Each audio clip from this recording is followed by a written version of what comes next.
काय नाही, भाजपने ऑपरेशन लोटस सुरू केलेलं आहे। उद्धव ठाकरे साहेबांचा पक्ष त्यांनी फोडला, आदरणीय पवार साहेबांचा पक्ष त्यांनी फोडला। आता ते ऑपरेशन लोटस हे सत्र 2 ज्याच्यामध्ये एकनाथ शिंदे साहेबांचा आता पक्ष फोडायचा आणि अजितदादांचा पक्ष फोडायचा, हेच आपल्याला तिथं म्हणावं लागेल। तुम्ही महत्त्वाच्या एका पदावर आहात, पक्षात अजूनही आता युवकचा अध्यक्षपद असेल, युवतीचा असेल किंवा विद्यार्थ्याचा असेल, ते अजूनही नेमलेलं नाहीये। स्थानिक स्वराज्य संस्थांच्या निवडणुका अगदी तोंडावर आहेत, असं असताना ही महत्त्वाची पदाखाली नाही। पवार साहेबांचं मत आहे की नवीन चेहऱ्यांना आपल्याला संधी ही द्यावी लागेल आणि अध्यक्ष शशिकांतजी शिंदे साहेब यांचं मत होतं की महाराष्ट्रामध्ये विविध जिल्ह्यामध्ये जाऊन लोकांशी चर्चा करून मग आपण तो निर्णय तिथं घ्यावा। ते स्वतः प्रत्येक जिल्ह्यामध्ये गेलेले आहेत, पण नंतरच्या काळामध्ये अतिवृष्टी झाली, बरेच काही अडचणी या महाराष्ट्रावर तिथं आल्या होत्या, म्हणून काही पदं ही नेमणं राहून गेलं होतं। पण थोडंसं असं जाणवतं की आज पवारसाहेब आणि सर्व नेत्यांच्या उपस्थितीमध्ये काही पदांवर आज नेमणुका होऊ शकतात। मुंबईचं एक प्रकरण तुम्ही सातत्यानं लावून धरलं होतं, त्या प्रकरणामध्ये सुप्रीम कोर्टानं नोटीस काढताना सरकारला जापलंय। दुसरीकडे संबंधित जो व्यक्ती आहे त्या व्यक्तीचं एक पत्र देखील आता समोर आले, ज्याच्यामध्ये मुख्यमंत्र्यांना ते आभार मानतात तत्कालीन मुख्यमंत्र्यांचे की त्यांना प्लॉट जो आहे तो अलॉट झाला। याच्या आधी ते म्हटले की आम्हाला प्लॉटच दिलेला नाही। सिडकोचा जो मुद्दा आहे आणि सिडकोमध्ये झालेला जो भ्रष्टाचार आहे तो अनेक दिवसांपासून त्याचा पाठपुरावा आम्ही सर्वजण करत आहोत। मी तर व्यक्तिगत त्याच्यामध्ये लक्ष देऊन आहेच, पण त्याच्याचबरोबर काही सामाजिक संघटना सुद्धा त्यासाठी लढत आहेत। याच्या आधी 2 प्रेस कॉन्फरन्सेस आम्ही घेतल्या, सरकारला पत्र लिहिली, सिडकोवर मोर्चा काढला। याला उत्तर देत असताना देवेंद्र फडणवीस साहेबांनी सांगितलं की पुरावे असतील तर द्या। 12,000 पानांचा पुरावा त्यांना दिला, पण त्याच्यावर कुठेही ॲक्शन ही सरकारकडनं घेतली गेली नाही। मग काही सामाजिक कार्यकर्ते हे लोक आयुक्ताकडे आत्ता गेलेले आहेत। काही दिवसांपूर्वी त्यांनी पत्रसुद्धा लोक आयुक्ताला पुराव्यासकट दिलेलं आहे। आमचा अंदाज आहे की आज नाही तर उद्या शिरसाटांपासून सर्व इतर लोक जे आहेत, जे याला जबाबदार आहेत, त्यांना नोटिसेस या लोक आयुक्ताच्या मदतीने तिथं दिल्या जातील।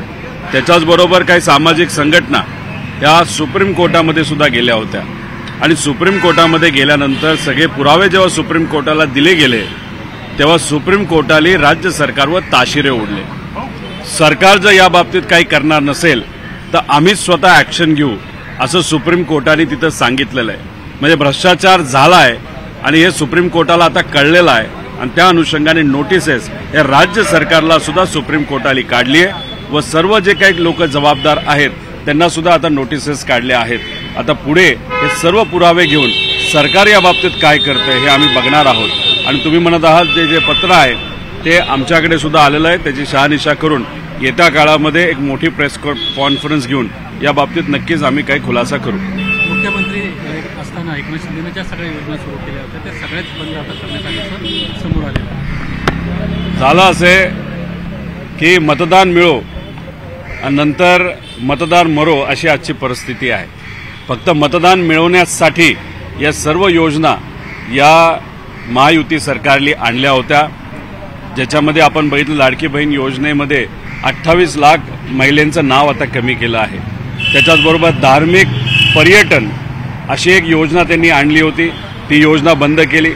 शिक्षणाच्यासाठी काही योजना आणल्या होत्या त्या त्यांनी बंद केल्या। आनंदाचा शिदा ती योजना बंद केली। याला 2 प्रमुख कारणं असतील। एक, फक्त लोकांचा वापर करून हे आता लोकांना विसरलेले आहेत, इलेक्शन संपलं की विषय संपला। नाही तर दुसरे कारण असू शकतं की आता जे मुख्यमंत्री आहेत त्यांना या योजना मुद्दामून नको असाव्यात, कारण या योजना आणत असताना एकनाथ शिंदे साहेबांनी या योजनेसाठी बऱ्यापैकी पाठपुरावा केला होता। ते स्वतः त्या काळामध्ये मुख्यमंत्री होते।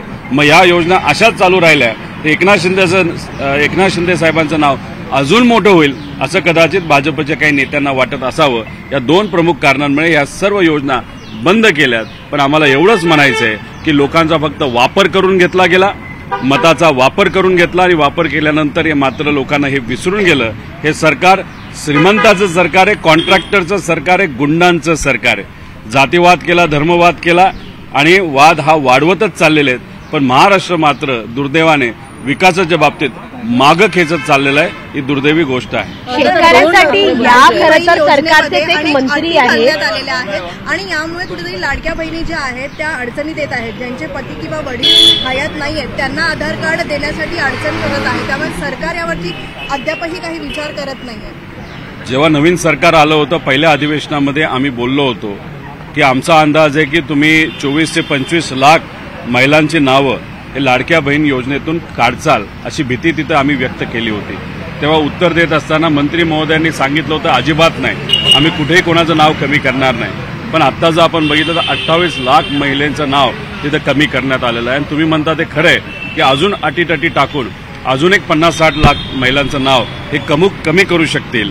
हे स्थानिक स्वराज्य संस्थेपुरतंच ते थांबलेले आहेत. स्वतः ते योजना बंद करतील, नाहीतर कोणाला तरी कोर्टात पाठवून कोर्टाच्या माध्यमातून या योजनेला स्थगिती हे सरकार नक्कीच आणेल अशी भीती आता आम्हा सर्वांना त्या ठिकाणी वाटायला लागली. या सरकारचे माजी मंत्री अब्दुल सत्तार यांनीच सरकारला घरचा आहेर दिलाय. ते म्हणतायत शेतकऱ्यांना मदत करण्यासाठी सरकार कर्ज काढू शकतं परंतु काढत नाहीत. अनेक आश्वासनं देण्यात येतात पण ती पूर्तता होत नाहीये त्याची. सरकार कर्ज कशासाठी काढायला इच्छुक आहे की कॉन्ट्रॅक्टर, ते सुद्धा छोटे कॉन्ट्रॅक्टर नाही, मराठी कॉन्ट्रॅक्टर नाही, मध्यमवर्गीय कॉन्ट्रॅक्टर नाही, पण मोठ्या कॉन्ट्रॅक्टरची देय रक्कम देण्यासाठी मोठी मोठी कर्ज तिथं काढले जातात. शक्तिमार्ग ज्याच्यामध्ये या सरकारमध्ये असणाऱ्या काही नेत्यांना 25-30 हजार कोटीचा मर्यादा तिथं मिळणार आहे, त्याला देण्यासाठी तुमच्याकडे पैसा आहे. पण दुसऱ्या बाजूला आपण जर बघितलं तर तिथं लोकांना मदत करण्यासाठी, शेतकऱ्यांना मदत करण्यासाठी मात्र यांच्याकडे पैसा नाही. याच्यावरनं एकच जाणून येतं हे सरकार गुंडांचं, कॉन्ट्रॅक्टरचं सरकार आहे, सामान्य लोकांचं सरकार नाही. दोन्ही ठाकरे बंधू जे ते सातत्याने एकमेकांना भेटताना पाहायला मिळतात. लवकरच दोघांच्या युतीची घोषणा होईल असं म्हटलं जात आहे. असं असताना आता राज ठाकरे यांनी काँग्रेस सोबत येत असेल तर तशी इच्छा त्यांनी व्यक्त केलेली, काँग्रेस सोबत आले तर आम्हाला चालेल म्हणून. महाविकास आघाडी सरकार याचं निर्माण जेव्हा झालं होतं तेव्हा आपण जर बघितलं तर पूर्वीपासून शिवसेना कधीही आमच्याबरोबर त्यांनी काम केलेलं नाही. काँग्रेस, राष्ट्रवादी हे नेहमी शिवसेनेच्या विरोधात असायचं. पण महाराष्ट्राच्या हितासाठी कॉमन मिनिमम प्रोग्राम हा आखला गेला, पत्रव्यवहार झाला, तिथं काही गोष्टी ब्लॅक अँड व्हाईट म्हणजे पत्रावर तिथं आणल्या.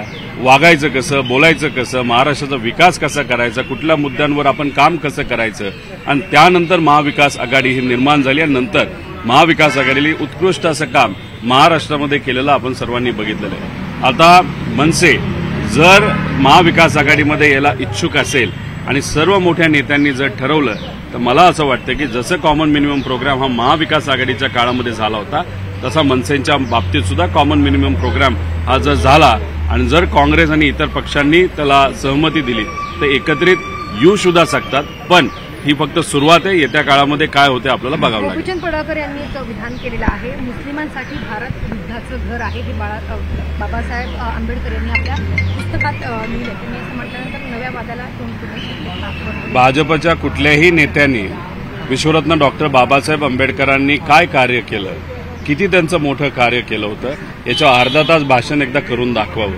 पण झालं असं आहे की असे काही नेते देवेंद्र फडणवीस साहेबांनी आपल्या आसपास ठेवलेले आहेत, बहुजन समाजाचे ठेवलेले आहेत, ते कुठेही काही बोलतात, खालच्या लेवलला बोलतात, कुठलाही संदर्भ त्यांना तिथं माहीत नसतो, कुठलाही अभ्यास नसतो, फक्त त्यांना वरून आदेश येतो असं काहीतरी बोला.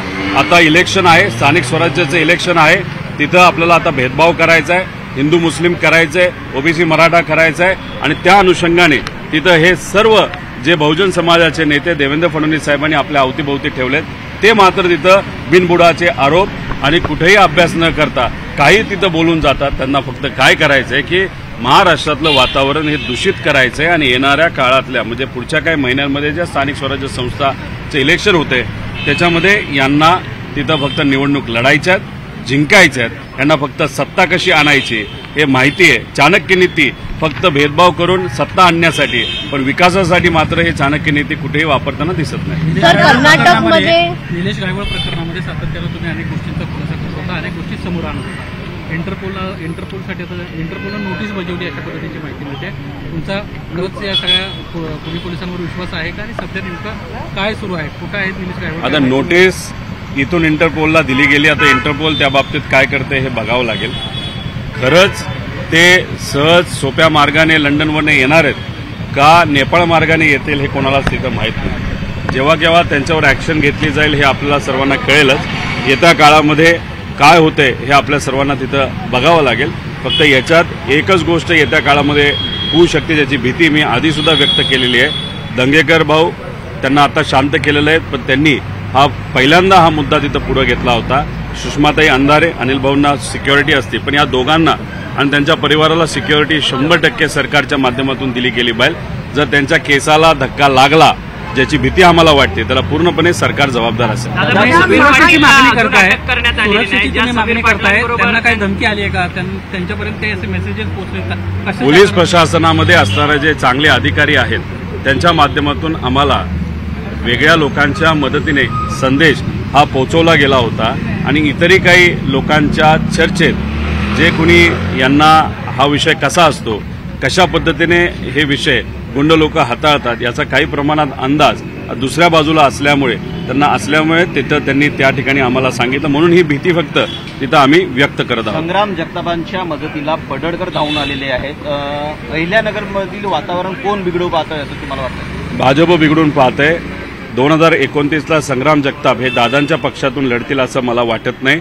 ते भाजपमधून लढणार आहेत आणि जसं संग्राम जगतापांच्या बाबतीत भाजपने एक जाळी पसरली होती त्यात ते आता अडकलेले आहेत आणि 29ला संग्राम जगताप हे भाजपमधून लढतील. त्यामुळे बीजेपीचे नेते 100% संग्राम जगतापाला पाठबळ देतील, कारण येत्या काळामध्ये ते भाजपमध्ये प्रवेश 100% करतील आणि फक्त संग्राम जगतापपुरते हा विषय राहणार नाही. येत्या काळामध्ये अजितदादांचे अनेक आमदार आणि एकनाथ शिंदे साहेबांचे अनेक आमदार भाजप हळूहळू आपल्याकडे करेल आणि येत्या 2029ला सबळावर भाजप तिथं लढेल.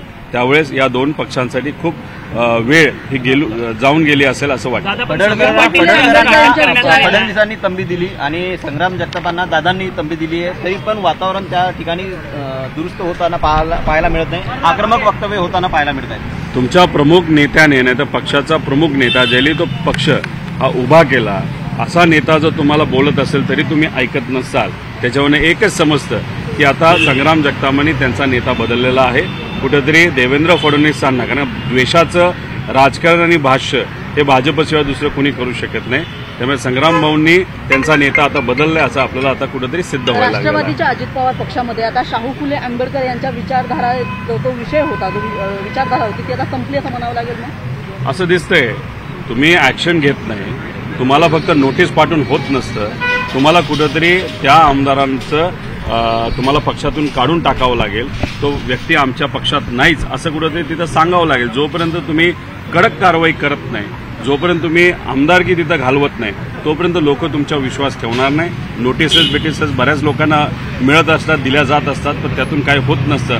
एक कडक संदेश जोपर्यंत देत नाही तोपर्यंत आपल्याला हेच समजून घ्यावं लागेल की या पक्षामध्ये शिवशाहू फुले आंबेडकरांचा विचार हा नाही आहे. एकीकडे अजित पवार वारंवार आपल्या पक्षाच्या बैठकीतून सांगतात की पक्षांतर्गत कट्टरपणा चालला नाही किंवा मग जातीवाचक तुम्ही बोलू नका असं वारंवार सांगून सुद्धा संग्राम जगताप हे अशा प्रकारे त्यांनी भूमिका घेतलेली आहे. त्यामुळे काय वाटतं? काय नाही, भाजपने ऑपरेशन लोटस सुरू केलेलं आहे. आधी उद्धव ठाकरे साहेबांचा पक्ष त्यांनी फोडला, आदरणीय पवार साहेबांचा पक्ष त्यांनी फोडला आणि ते ऑपरेशन लोटस त्यावेळेस त्यांनी जे सुरू केलं होतं अजूनपर्यंत संपलेलं नाही. आता ते ऑपरेशन लोटस हे सत्र 2 ज्याच्यामध्ये एकनाथ शिंदे साहेबांचा आता पक्ष फोडायचा आणि अजितदादांचा पक्ष फोडायचा हेच आपल्याला तिथं म्हणावं लागेल.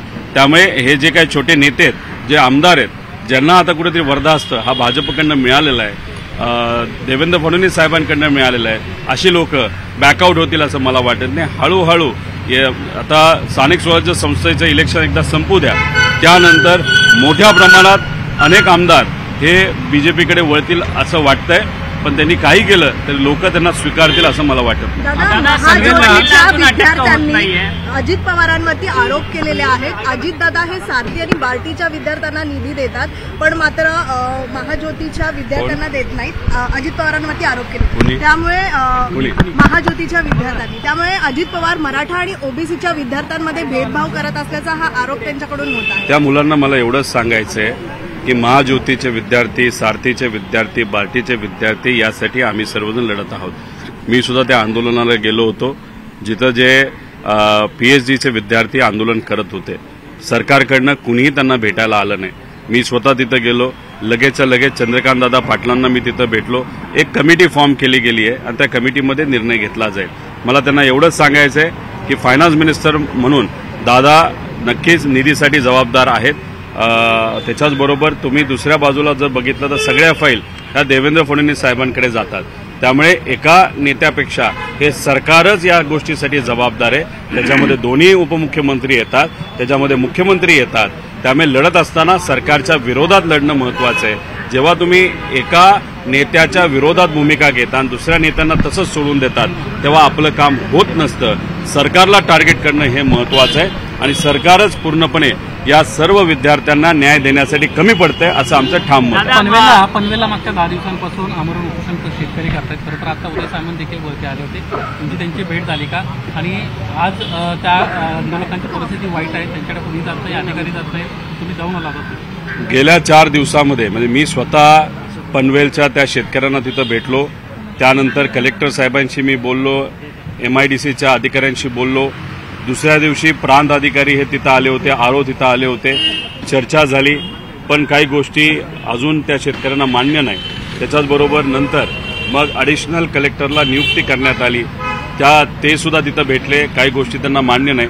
मी परत एकदा आता इथं सुद्धा मंत्री महोदयांना विनंती केलेली आहे, कलेक्टरांना विनंती केलेली आहे. त्यांची आरोग्याची परिस्थिती त्या सर्व शेतकऱ्यांची अतिशय हालाख्याची झालेली आहे. त्यामुळे लवकरात लवकर त्या सगळ्या गोष्टींकडे लक्ष द्या. आजपर्यंत आत्तापर्यंत त्या विषयात आम्ही राजकारण केलेलं नाही, पण याच्या पुढे जर तिथं असणाऱ्या लोकांना पाहिजे असेल तर आम्ही राजकीय ताकदसुद्धा त्या लोकांच्या पाठीमागे उभी करू. पण आज महत्त्वाचं काय, राजकारणापेक्षा त्या 9-13 शेतकऱ्यांचं आरोग्याचं महत्त्व हे जास्त आपल्या सर्वांसाठी महत्त्वाचं आहे. त्यामुळे त्या गोष्टीकडे लक्ष देत लवकरात लवकर आंदोलन हे मागे नाही तर उपोषण मागे कसं घेता येईल त्यासाठी सरकारकडनं पावले ही टाकली गेली पाहिजे. दादा, तुम्ही बिवलकरांचा ज्या पद्धतीने घोटाळा काढला 5,000 कोटी रुपयांचा, त्याच पद्धतीने मुंबईमध्ये देखील कांदळवाण्याची जवळपास 350 एकरची जमीन जी आहे ती आता नष्ट करण्यात येताना आपल्याला पाहायला मिळते. तिथे देखील मोठ्या प्रमाणात भ्रष्टाचार होतोय असा आवाज जो आहे तो अनिल परब यांनी उचललेला असल्याचं पाहायला मिळतं. अनिल परब साहेब जे बोलत आहेत ते योग्य बोलत आहेत. आज मुंबई महानगरपालिकेच्या परिसरामध्ये म्हणजे या मुंबई शहरामध्ये आपण जर बघितलं तर काही ठराविक कॉन्ट्रॅक्टर आणि बिल्डर यांची एक टोळी निर्माण झालेली आहे आणि त्या टोळीच्या मदतीने छोट्या कॉन्ट्रॅक्टरला, छोट्या बिल्डरला तिथं मारलं जात आहे आणि मग स्वतःच्या राजकीय ताकदीचा उपयोग करून काही मोठे प्रोजेक्ट, SRA, इतर गोष्टी ते मिळवण्याचा प्रयत्न तिथं करतात. आणि हे काननवनचा जो विषय आहे तिथं सुद्धा अतिक्रमण करून, हे फॉरेस्टचा एक भाग असताना सुद्धा अतिक्रमण करून तिथं धंदा आणि पैसे कमवण्याचा प्रयत्न केला जातो. याला राजकीय वर्धास्त असल्याशिवाय ह्या गोष्टी होऊच शकत नाही. त्यामुळे राज्याच्या मुख्यमंत्र्यांनी या विषयावर बोललं गेलं पाहिजे, तिथं लोकांना सांगितलं गेलं पाहिजे. आणि अशा पद्धतीने जर शासकीय जमिनीवर आणि ज्या जमिनीवर आपल्याला बिल्डिंग कन्स्ट्रक्शन हे अलाउडच नाही अशा ठिकाणी जर बिल्डिंग होत असेल आणि पैसा काही लोक कमवत असेल तर सरकार या सर्व मोठ्या कॉन्ट्रॅक्टर आणि बिल्डरच्या पाठीमागे भक्कमपणे उभं आहे आणि त्यातून मलिदा हा सरकारमधल्या काही नेत्यांकडे 100% पोहोचतो असं आपल्याला म्हणावं लागेल. तुम्ही आता पनवेलच्या आंदोलनाचा उल्लेख केला, ते सर्व आंदोलक इतकाच एक व्हिडिओ समोर आलाय, सर्व आंदोलक टाकीवर चढले आणि खाली उतरायला तयार नाहीये जोपर्यंत विषय मार्ग. आता सरकारला आता आम्ही विरोधात आम्ही विनंती केलेली आहे. परत एकदा म्हणजे आता मंत्री महोदयांना सुद्धा आम्ही सांगितलेलं आहे, परत एकदा त्यांना विनंती करतो की आता हे सर्व टाकीवर चढलेले आहेत शेतकरी, त्यामुळे त्यांना न्याय द्यायचा असेल तर लवकरात लवकर चर्चा करून न्याय देण्याची भूमिका सरकारने तिथं घ्यावी. आम्ही सर्व शेतकऱ्यांबरोबर तिथं आहोत. त्यामुळे आजचाच तो दिवस, आजच निर्णय घेण्याची जरूरत आहे. थँक्यू.